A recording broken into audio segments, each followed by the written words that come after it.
પપ્પા તમે આજે પણ ખેતરે નથી જવાના? અરે બેટા, ખેતરે જઈને શું કરું? વરસાદ તો કઈ આવ્યો નથી હજી, અને સૂકી જમીનમાં જઈને કરવું શું? બસ ખાલી એક સારા વરસાદની રાહ છે. જો વરસાદ પડી જાય ને તો વાવણી ચાલુ કરી દઈએ. પણ પપ્પા વરસાદ કેમ નથી આવતો? એ તો ભગવાનના હાથમાં છે બેટા. આપણે તો હું ખાલી રાહ જોઈ શકીએ. પણ પપ્પા તમે દર વર્ષે આ સમયે તો ખેતરમાં હોય. હા બેટા, તારી વાત સાચી છે. દર વર્ષે છે ને આ સમયે અડધી વાવણી તો થઈ જતી. આ વર્ષે થોડુંક મોડું છે. જો બીએ ઘરમાં પીડ્યા છે, ખેતરે તૈયાર કરીને રાખ્યા છે, ખાલી વરસાદની વાટ છે. અને સાંભળો, આ ઘરમાં કેટલા દિવસથી આ બિયા પડ્યા છે, મોડું થાય તો નુકસાન નહીં જાય? અરે બિયાની ચિંતા નથી, પણ આ ખાતર, દવા અને બિયારણ જે બધું ઉધાર લાવ્યા છે ને, ચિંતા એની છે. અને જો આ વર્ષે પાક નહીં થાય ને તો આ બધું દેણું કઈ રીતે ભરશું ને એ મોટી ચિંતા છે. તો પપ્પા વરસાદ નહીં પડે તો આપણે ખાવાનું નહીં મળે? અરે બેટા, ખાવાનું તો મળી જાય, પણ જે ખેડૂત આખા દેશને ખવડાવે છે ને એની થાળી ખાલી રહી જાય ને એ વાતનું દુઃખ છે. રાતે તમને ઊંઘ નથી આવતી, આખી રાત પડખા ફેરા રાખો છો. અરે ઊંઘ ક્યાંથી આવે? એક બાજુ ઘરનો ખર્ચો, બીજી બાજુ ખેતરનો ખર્ચો, એમાં આ વરસાદનો કોઈ હજી હતો પતો નથી. પણ પપ્પા ટીવીમાં તો એમ કહેતા હતા કે વરસાદ આવશે. અરે બેટા, ટીવી વાળા તો કે વરસાદ આવશે, પણ વાદળો થોડા ટીવી વાળાનું માને. મને તો એવું લાગે છે વાદળો છે ને આપણા ગામનો રસ્તો ભૂલી ગયા છે. તમે હિંમત રાખો, મને આશા છે ભગવાન આજે નહીં તો કાલે આપણું જરૂર સાંભળશે. બસ એના ઉપર તો ખેડૂતનું જીવન ટકેલું છે. હિંમત અને આશા, એના આધારે તો ખેડૂત જીવે છે. ખેડૂત પાસે જેવી હિંમત છે ને એવી બીજા કોઈ પાસે નથી, અને ખેડૂત પાસે જેવો આશા અને વિશ્વાસ છે ને એવો બીજા કોઈ પાસે નથી. બસ ખાલી હવે વરસાદની મહેરબાની કરી દે ઉપરવાળો. હે ભગવાન, મારા પપ્પા ખુશ થઈ જાય એટલો વરસાદ મોકલો ને. જો હવે આપણો દીકરો તમારી ચિંતા કરવા માંડ્યો છે. કાશ ભગવાન બાળકની દરેક પ્રાર્થના સાંભળી લે.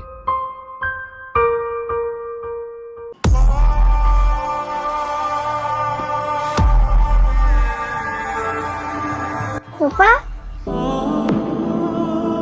હા બેટા, તમે તો વરસાદ માટે ભગવાનને પ્રાર્થના કરતા હતા ને?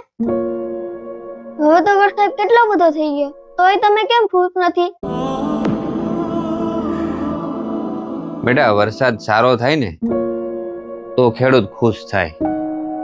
કારણ કે આવો વરસાદ હોય ને, અતિ ભારે વરસાદ, એમાં ખેડૂતની મહેનત તણાઈ જાય. એટલે હું પપ્પા? એટલે એમ કે બેટા, અત્યારે અતિ ભારે વરસાદને લીધે છે ને આપણું ખેતર આખું પાણીનું ભરાઈ ગયું છે. આપણે જે પાક ઉછેરીને મોટો કર્યો હતો ને મહેનતથી, એ અત્યારે પાણીમાં બધો તણાઈ રહ્યો છે. સવારે ઓલા બાજુવાળા કાકાનો ફોન આવ્યો હતો, એના આખા ખેતરમાં પાણી ભરાઈ ગયું. ભગવાનની લીલા એ તો કેવી છે. આ વર્ષે પહેલા આપણે વરસાદ માટે આકાશ સામું ભગવાનને પ્રાર્થના કરતા હતા, અને આ વખતે વરસાદ થયા પછી હવે વરસાદ બંધ રહે એની પ્રાર્થના કરવી પડશે. પણ પપ્પા આપણે ફરીવાર પાક વાવી દેવાય ને? અરે બેટા, આ બધું એટલું હેલું નથી. બિયારણ, ખાતર, દવા આ બધું ઉધાર લીધું છે. જો પાક જ નહીં રહી ને તો કેટલું નુકસાન જાય ખબર છે તને? એક તો બિયારણ જાહે, મહેનત જાહે, અને બધું ઉધાર લાવ્યા છે ને એનું ક્યાંથી ચૂકવશું? પણ તમે હિંમત ન હારતા, તમે આખી જિંદગી મહેનત કરીશું, ભગવાન કઈક ને કઈક રસ્તો બતાવશે જ તે. અરે ખેડૂત કોઈ દી હારતો નથી. એ છે ને ક્યારેક કુદરત સામે લાચાર બની જાય છે. તમે હિંમત ન હારતા, અમે તમારા હારે જ છીએ. બસ તમારા બેન આ શબ્દો જ છે ને મને હિંમત આપે છે. તો ચાલો આપણે છે ને ભેગા મળીને ભગવાનને પ્રાર્થના કરી કે વરસાદને થોડોક વિરામ આપો, એટલે બધા ખેડૂતોની મહેનત બચી જાય.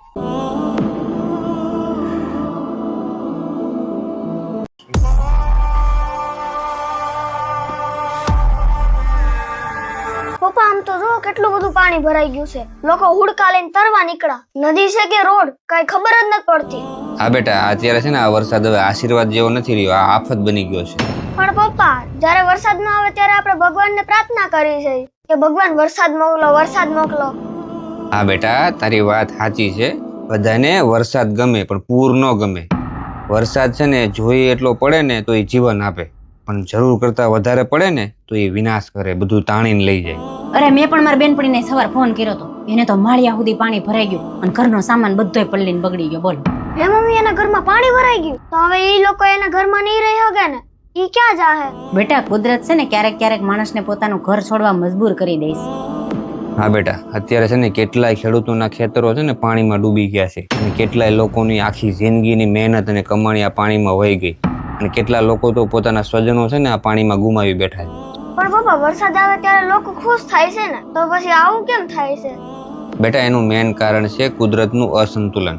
અસંતુલન થાય ને ત્યારે આવું થાય. ક્યારેક વધારે વરસાદ પડે એટલે આવું પૂર આવે, ક્યારેક ઓછો વરસાદ પડે કાં તો ના પડે તો દુકાળ આવે. અને આ બધા હવે પરિસ્થિતિમાં છે ને સામાન્ય માણસ વધારે હેરાન થાય.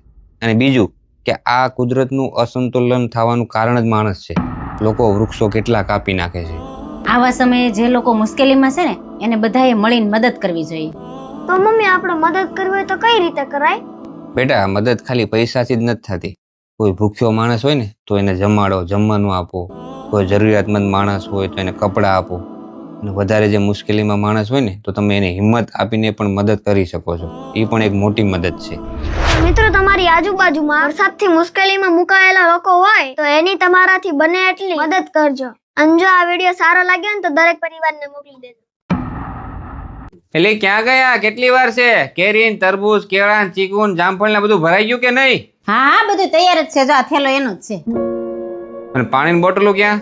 એ છે ને ગાડી પાસે મૂકી છે, એ તમે અંદર મૂકી દેજો. અને મીઠું ક્યાં છે? હજી કેમ વાર લાગી? ઝડપ કરો એને કે મોડું થાય પછી. પણ પપ્પા આપણે આટલી બધી વસ્તુ લઈને ક્યાં જવાનું છે? અરે બેટા આ બધી વસ્તુ લઈને આપણે છે ને ગરીબોને મદદ કરવા જાય છે અને દાન કરવા જાય છે. હે મમ્મી આપણે દર વર્ષે આટલું બધું દાન કેમ કરી છે? કેમ કે બેટા ભગવાને આપણને ઘણું બધું આપ્યું છે ને એટલે. એ તમારા દીકરો છે ને એ બધી વાતો રસ્તામાં કરી લેજો ગાડીમાં. હાલો મોડું થાય. હાલો. એ છે કોઈ ઘેરે? જો પૂગી ગયા. આપણે ક્યાંક બહાર સારા કામ કરવા જતા હોય ને એટલે આવી જ જાય. નક્કી પૈસા માંગવા જ આવ્યા છે. તું સાની માની રે ઘડી. હા ભાઈ બોલો. કેમ ક્યાંય બહાર જાવ છો? હા બહાર જઈશ. તો એક કામ કરીને મને 1000 રૂપિયા દેતો જાની. મારો પગાર થાય ને એટલે હું તને પાછા આપી દઈશ. તો ભાઈ અત્યારે મારી પાસે પૈસા નથી. થોડાક હતા ને એ આ બધો સામાન મેં લઈ લીધો છે. હું દેવા જાઉં છું. અત્યારે નથી મારી પાસે. અરે હોય તો જોની જે ખાલી 1000 રૂપિયા જોઈએ છે મારે. તમને ના તો પાડી એક વાર નથી. પછી 2-3 વાર પૂછશો એટલે હું મારી પાસે પૈસા આવી જાય. નથી મારી પાસે અત્યારે. જાઓ.